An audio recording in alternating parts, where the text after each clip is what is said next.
అక్కడి నుంచి అన్నను ఈ రోజు నుంచి సింహాసనం మీద నేను కూర్చోకుండా నీ పాదుకలను పెట్టి నేను పరిపాలిస్తాను అని చెప్పేసి ఆయన అనుమతితో పాదుకలు తీసుకొని పోయి ఆ సింహాసనం మీద పెట్టి పరిపాలించాడు.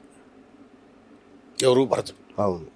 అయితే 14 సంవత్సరాల తర్వాత అరణ్యవాసం నుంచి అయోధ్యకు తిరిగిపోయేటువంటి సమయంలో హనుమను పిలిచి, హనుమ నీవు ముందుగానే వెళ్ళిపో, ఓకే, నా రాక అయోధ్య ప్రజలకు సంతోషం కలిగిస్తుందా లేదా విషయాన్ని కనుక్కో.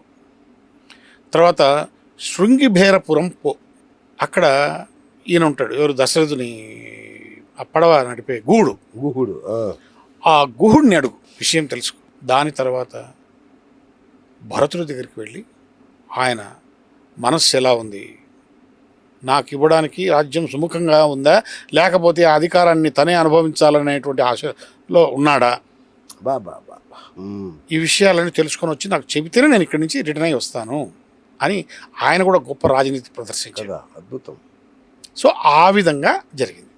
ఇది రాజనీతి, ఇందులో రాముడి రాజనీతి. వాలి వధ ఇది ప్రతి సినిమాల దగ్గర నుంచి అందరూ చెప్తున్న మాటే.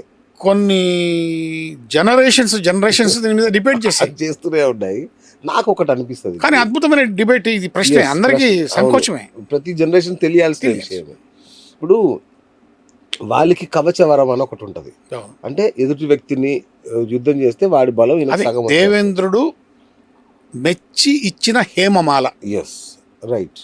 ఆ హేమమాల ఆయన ఎప్పుడు మెల్లో వేసుకుంటాడు.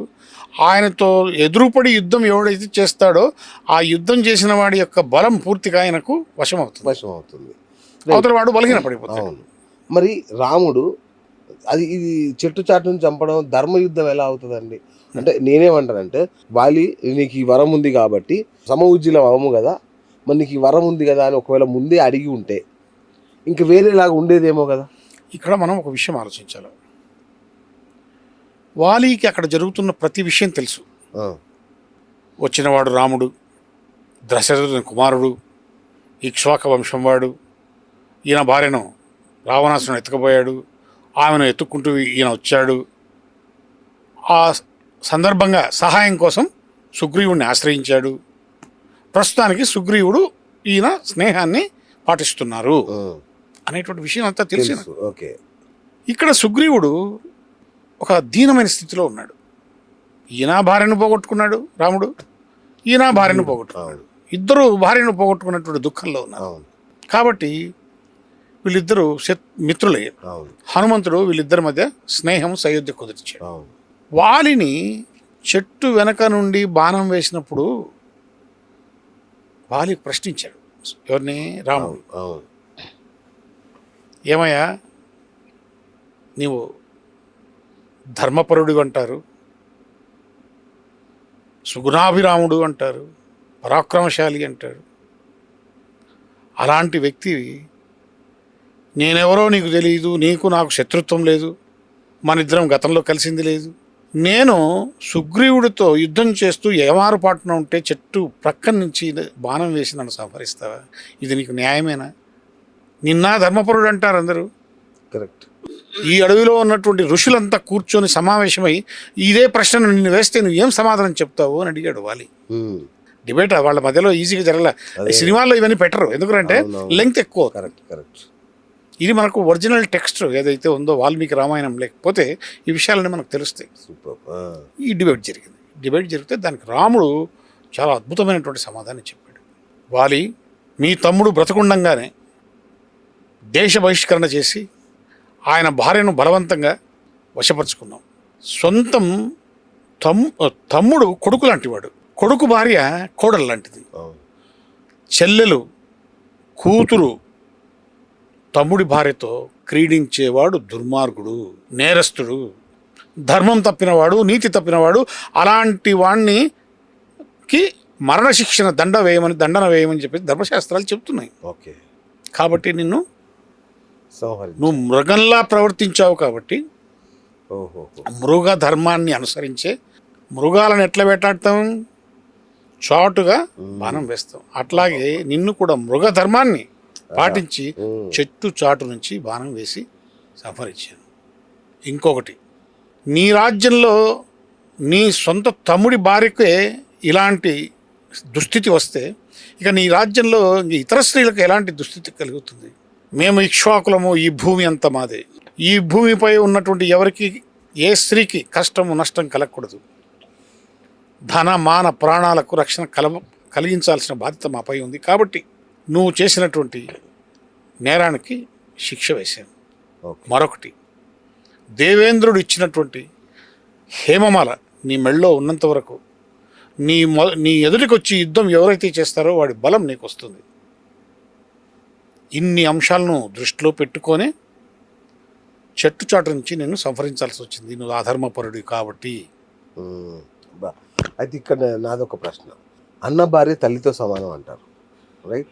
మరి అలాంటి అన్న భార్యని అన్న చనిపోయిన వెంటనే ఈయన ఎలా చేసుకున్నాడు సుగ్రీవుడు, దాన్ని రాముడు ఎలా ఒప్పుకున్నాడు? మంచి ప్రశ్న వేశావు. ఇది కూడా ప్రపంచానికి తెలియాలి. ఎస్. వాలి నేల రాలినప్పుడు సుగ్రీవుణ్ణి పిలుస్తాడు, నా భార్య క్షేమం కోసం ఆమెను నీ సంరక్షణలో ఉంచుకో, నా కుమారుణ్ణి నా భార్యను సంరక్షించు అని చెప్పాడు. కానీ పెళ్లి చేసుకున్నాను ఎక్కడ చెప్పారు? ఇవన్నీ అబద్ధాలు. అచ్చా, సినిమాలు కాకిమక్కపులు కాదు. ఓకే. ఒకటి, వాలి చనిపోతున్నాడు కాబట్టి వాలి భార్యకు అంగదుడు, తన కుమారుడు అంగదుడికి ఇద్దరికి సంరక్షణ కావాలి కాబట్టి నీ సంరక్షణలో ఉంచుకోమన్నారు. రెండోది, వాలి భార్యను బలవంతంగా తీసుకొచ్చుకోలే ఆయన సుగ్రీవుడు, వాలి సమ్మతితోనే ఆయన సంరక్షణలో ఉంచుకున్నారు. ఏ బొద్దు వాళ్ళు సంసారం చేయలే, నీతిబద్ధంగానే బతికాడు. అవునా?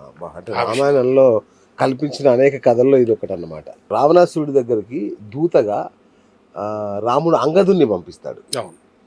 అప్పటికే హనుమంతుడికి లంక అంతా ఫుల్ పరిచయం, లంకలోని మనుషులు పరిచయం, అక్కడ దున్ని వచ్చిన వ్యక్తి. హనుమంతుడిని పంపకుండా అంగదుని పంపడంలో, అంగదుడు అంటే వాలి కొడుకు, ఇతన్ని పంపడంలో ఉన్న రాజనీతి ఏంటి అర్థం కాల. ఇది ఒక అద్భుతమైన రాజనీతి. ఇది ఎందుకంటే వాలిని నేను సంహరించాను, నా మీద పగా ప్రతీకారం తీర్చుకోవాలనే కోరిక కానీ ఆలోచన కానీ అంగదుడిలో ఏమైనా ఉందేమో, ఒక టెస్ట్ చేద్దాం. అచ్చా. అంగదుడిని రావణాసురుడి దగ్గరికి దూతగా పంపుతాం.